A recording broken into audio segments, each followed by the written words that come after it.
Ganadong-ganado Mahiya mo kitikining inasinan at minoryate ka ng datingan Kaina mo na yan. Aba, kulang na lang ng mga galamay Parang alupihan na nasobran sa tiki-tiki, vitamin 69 at ascorbic pyrosis ang datingan Parang si Adrian Bronner lang ang datingan May mga backup dancer pa talaga kapag umeentrada mahiya mo naman mga kuya mong batugan na parang sasali lang ng tawag ng tanghalian ng mga postura Mga mas bida-bida pa sa lalaban Nangunguna pa talagang magpasikat Parang kapitbahay mo lang na magsasaoli lang ng kalaykay kapag may handaan at nakapag-sharo na gandang Shanghai nang wala sa oras Kainaman na talaga yan ba? Ang sarap magbabakyain sa mga lalaugan Kung hindi daw round 2 ay round 3 nga lang daw po ang itatagal ng Pinoy sa maangas na Indianong ito mga kaibigan.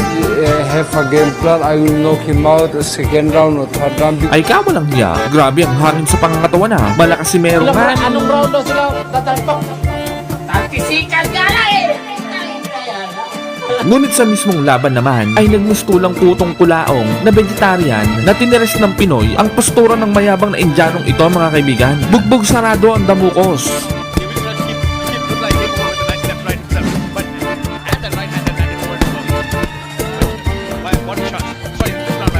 Sa bidyong ito mga kaibigan ay ating tatalakayin kung papaanong tinuruan ng leksyon ng ating bidang kababayan ang maangas na boksingerong nagmula pa sa lahi ng mga maharlikang mandringmang Indiano mga kaibigan.